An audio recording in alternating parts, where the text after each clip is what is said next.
This is MNB-TV, sponsored by MyWebGrocer, the leading provider of digital grocery and CPG solutions.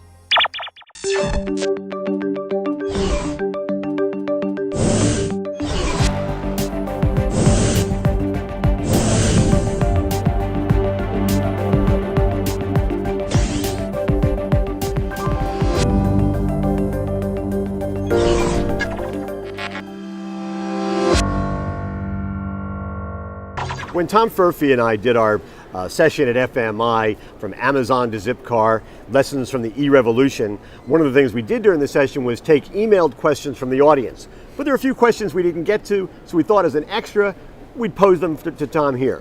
So first, Zappos.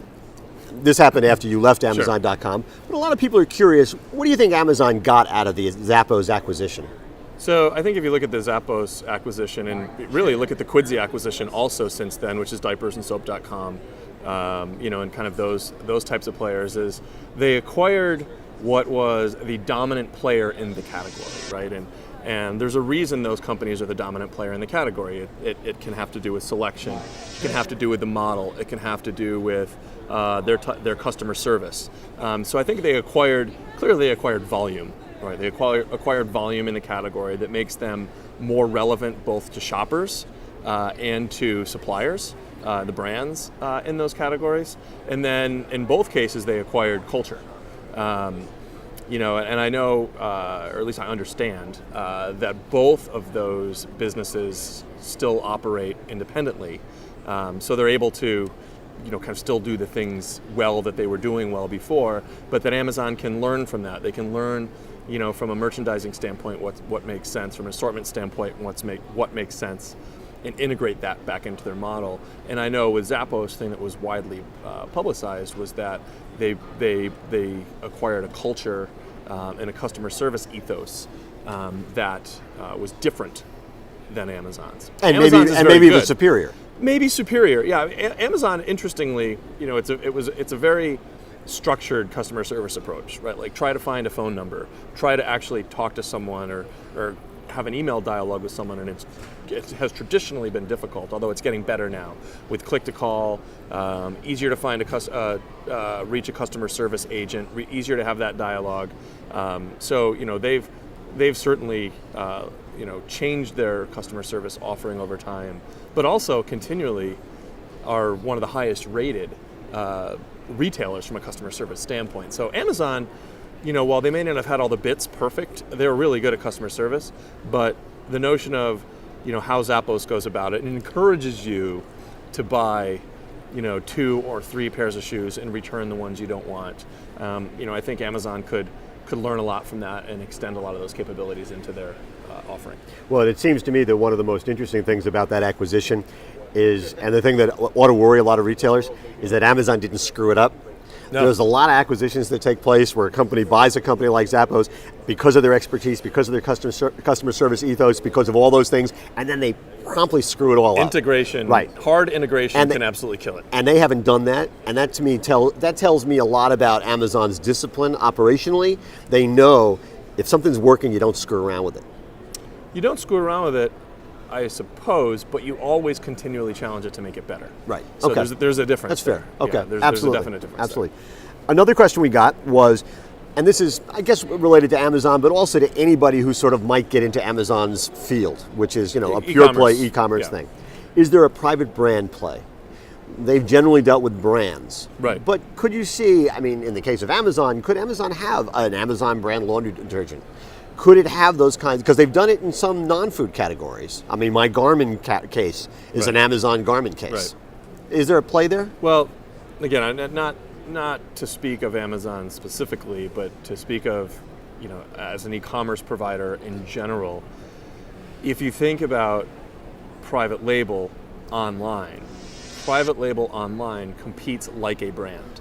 So you develop private label, or you offer private label because it provides a level of value that is differentiated from existing brands. So if you're to offer, an exact knockoff of another product at a similar price, I don't think that's going to do very well, obviously. But if it's a if it's an item or a category that tends to be high priced based on, false economics in the supply chain, propped up by, kind of whatever, that's held the price high, and if it's illogically high, offering a value-based private label, that can compete, obviously well on price, but also offers attributes that are differentiating and kind of positive versus existing brands. I think that there's an opportunity there. At the end of the day, though, private label online is a brand online, and so you have to really understand what it is that you're offering. What are the attributes? What is the price point? What is the value proposition to the shopper? And that has to hold up, against the brands, because it'll be transparent, right? The attributes of the product will be transparent. The price is obviously transparent. Customer reviews are transparent. So, it's going to be very exposed. So, it better be exposed for, reasons that are positive and support it. And I would guess since online is by its very nature transparent and therefore deflationary, driving prices down, a value-driven private brand probably doesn't make sense. It's tough because it actually has to be something different and better.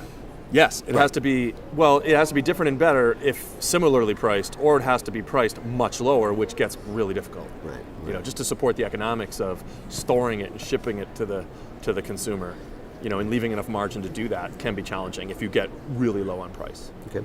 And final question: should retailers buy their way into e-commerce, or should they be trying to build their own e-commerce sites? Well, I think it's silly.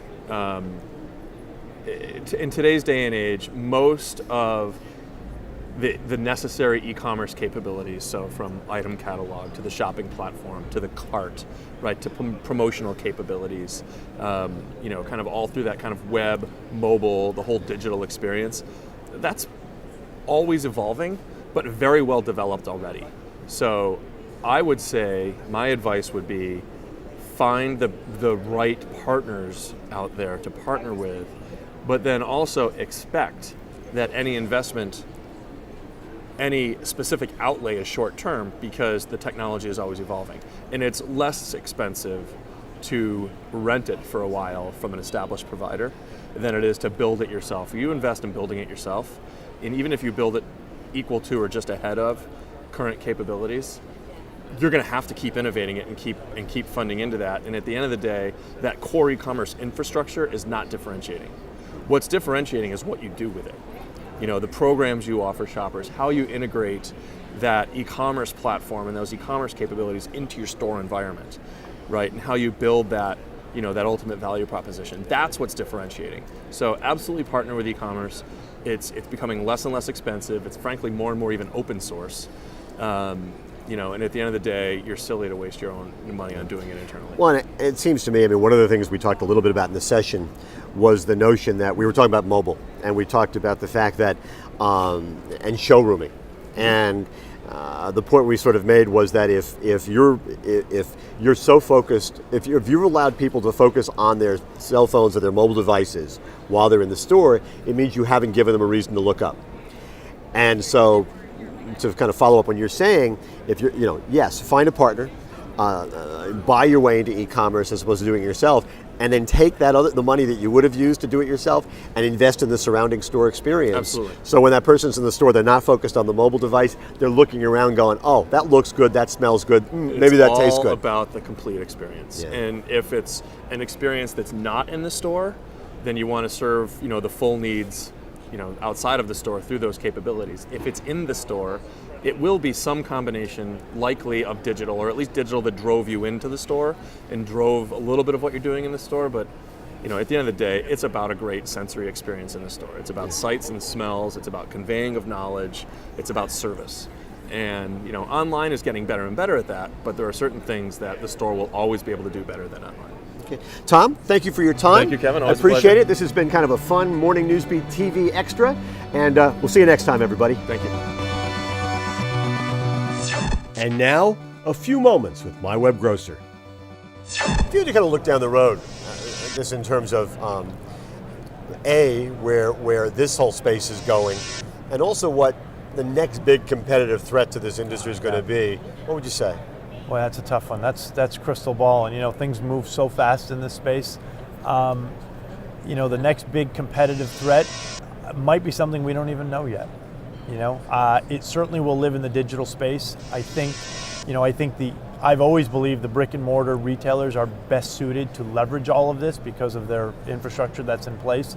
But somebody may come up with an efficient model, an efficient distribution model, and if they do and tie it with a very efficient digital strategy, it could be revolutionary to this industry. Tom Blishock said that he thought it was going to require a new mindset to make brick and mortar work and to create kind of a seamless interaction between brick and mortar and online for most retailers. Yeah. And I actually wonder if it's not so much a new mindset or almost a new mind. I wonder if it requires that the next generation is almost going to need a new player to come in sort of the same way that Amazon has, that really changes the game in a fundamental way. Well, I think the traditional footprint is going to change for a store. We have clients that are putting big retail drive-up areas for collection of online orders. As volume increases, you're going to need staging areas that are different than the current format. So we might see a different format store where the footprint that you can actually walk in and purchase is considerably smaller, but the gross footprint isn't because you're doing all the stuff behind the scenes. I guess we'll have to wait and see.